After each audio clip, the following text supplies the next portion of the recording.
छेड़ोगे तो हम छोड़ेंगे नहीं तुमको। अब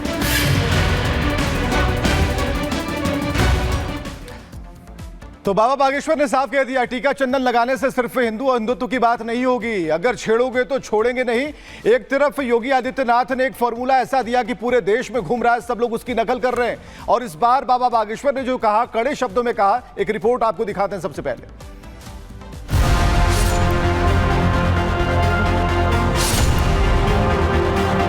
भोले भाले हिंदुओं का धर्मांतरण किया जा रहा। वर्तमान में बुरी दुर्दशा है हिंदुओं की। कुंभकर्ण के बाद कोई सोया है तो हिंदू सोया है।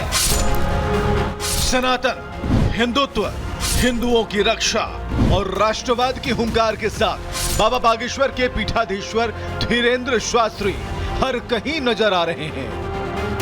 यूपी हो या फिर महाराष्ट्र, छत्तीसगढ़ हो या फिर राजस्थान, पंडित धीरेंद्र शास्त्री हिंदुओं में सनातन के प्रति एक अलग जगाते नजर आ रहे हैं। राजस्थान के भीलवाड़ा पहुंचे पंडित धीरेंद्र शास्त्री ने हिंदुत्व की एक बार फिर से तान छेड़ दी। अपने हजारों अनुयायियों से जात पात के बंधन को तोड़कर एकजुट होने की अपील की। भोले भाले हिंदुओं का धर्मांतरण किया जा रहा और हम लोग चुप बैठे हैं, क्योंकि किसी के ऊपर भी हमला होता है तो हम लोग ये सोचते हैं कि ये ब्राह्मण के ऊपर हुआ, ये क्षत्रिय के ऊपर हुआ, ये वैश्य के ऊपर हुआ, ये सेवकों के ऊपर हुआ, अब इसके ऊपर उठना पड़ेगा। मुसलमानों में भी बहुत जातियां हैं, शिया है, सुन्नी है, अंसारी है, लेकिन मुसलमानों के धर्म के ऊपर जब बात उठती है तो वो सिर्फ मुसलमान बन जाते हैं। उसी प्रकार हम लोगों में जातियों को रहने दो, अब घर से बाहर निकलकर हम लोगों को हिंदू होने पर गर्व करना पड़ेगा। बाबा बागेश्वर ने हिंदुओं की दुर्दशा पर सवाल उठाया और उनकी इस हालात का जिम्मेदार हिंदुओं की कुंभकर्णी नींद को बताया। वर्तमान में बुरी दुर्दशा है हिंदुओं की। कुंभकर्ण के बाद कोई सोया है तो हिंदू सोया है। कथा से केवल हिंदू हिंदू कहने से और तिलक लगाने से हिंदू राष्ट्र नहीं बचना है। राजस्थान वीरों की भूमि है, महाराणा प्रताप की भूमि है। अब राजस्थान के लोगों को भी घर से बाहर निकलना पड़ेगा और होने वाली सनातन हिंदू एकता पद यात्रा को हम जहां हैं वहीं से सफल बनाना पड़ेगा। तब इनको पता लगेगा हम भी किसी से कम नहीं। बाबा बागेश्वर ने करोड़ों हिंदुओं से खुद की रक्षा के लिए घर से निकलने का आह्वान किया। बताया कि भारत पर विपदा भारी है, अब करो या मरो की बारी है। मेरे प्रियजनों, ना हमें सनातन का बब्बर शेर बनना है, हमें सनातन का एक सिपाही बनना है। हम चाहते हैं तुम्हारी रामायण को कोई न जलाए, तुम्हारे चंदन पर कोई मजाक न बनाए, तुम्हारी बहन और बेटी किसी जगह पढ़ने जाए तो निर्दयी और अत्याचारी उसको हवस की निगाह से ना देखें, तुम्हारे ऊपर कोई उंगली ना उठाए। उसके लिए तुम्हें भी कुछ करना पड़ेगा, हमारी पर जिम्मेदारी नहीं है। अब करो या मरो की बारी है, क्योंकि भारत पर संकट भारी है।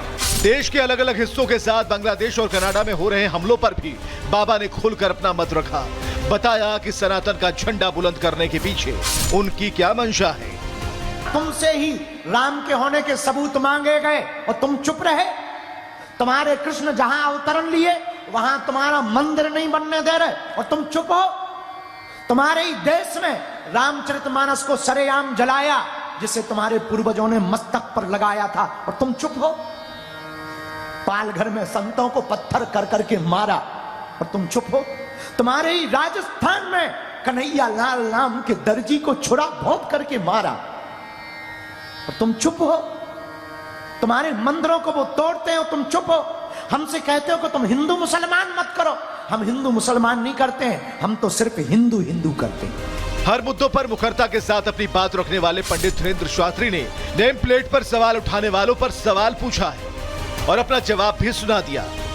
प्रयागराज के कुंभ में गैर सनातनियों की दुकानें नहीं लगनी चाहिए। हमने कहा भाई साहब हमने क्या गलत कह दिया, मक्का मदीना में हमारे हिंदुओं की दुकानें वो लगवा दें। इतना ही भाईचारा बनाना है, वहां हमारे हिंदू भी तो गरीब हैं, उनकी मजार के सामने लगवा देवें, तब तो तुम लोगों की जलती है। इसलिए अब सुन लो कान खोलकर, अब वो हिंदू नहीं है, कि तुम छेड़ोगे और ये डर करके भाग जाएगा।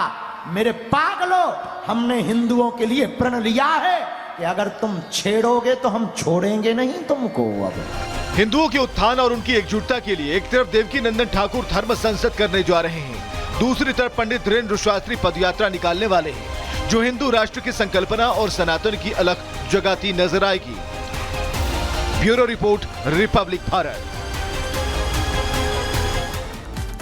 अब बात करेंगे सनातन में बाधा डंडे से दूर होगा। ये इसलिए क्योंकि कई सवाल खड़े हो रहे हैं। क्या सनातन की राह में रोड़ा पैदा किया जा रहा है? क्या हिंदू सोया हुआ है? क्या भटकाने की कोशिश की जा रही है?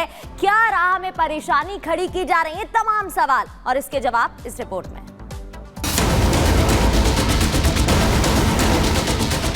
बंटे थे तो कटे थे, एक है अनेक है।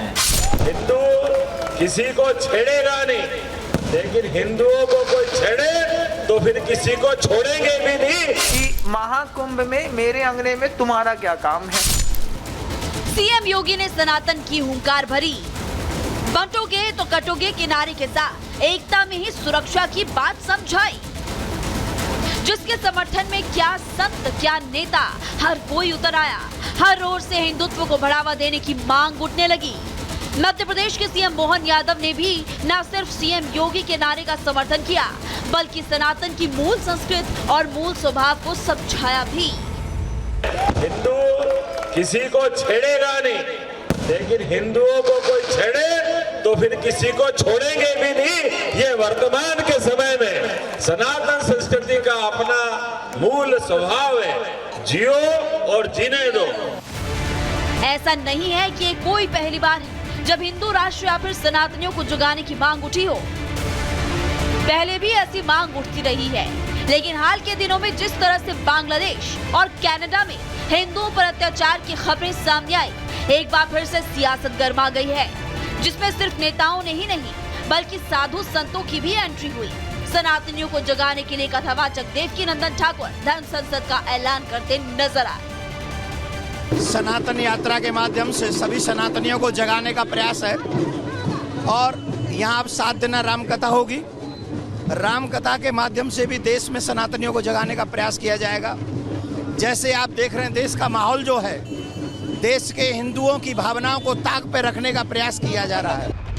कथावाचक देवकी नंदन ठाकुर ने धर्म की लड़ाई को न सिर्फ कर्तव्य बताया, बल्कि समय पर रहते संभलने की बात तक कह डाली। अपने अधिकार की लड़ाई के लिए किसी का विरोध नहीं, लेकिन अपने अधिकार की लड़ाई लड़ना हमारी अधिकार है और हमारी जिम्मेदारी। हमें मिटाने का कार्य वो हो रहा है, हमें स्लो पॉइजन दिया जा रहा है, हमारी संस्कृति को मिटाया जा रहा है, हमारे परिवारों में से बेटियों को उठाया जा रहा है, हमारे परिवारों में विकृति पैदा की जा रही है, भारत के विरुद्ध मानसिकता पैदा की जा रही है। ये वो स्लो पॉइजन है जिसे आज हम समझ नहीं रहे, उसे आज नहीं समझा तो कल पछताना पड़ेगा। जूनियर ओवैसी के बयान पर कथावाचक ने पलटवार किया, खुली चुनौती दे डाली। कहा धमकी देना बेईमानी है, सनातनी लिखने वाला नई कहानी है। हमें मत डराओ, हमें मत डराओ। अगर हमें डराने की कोशिश करोगे ना, बोलने लायक नहीं बचोगे। इसलिए हमें मत डराओ, संविधान का पालन करो।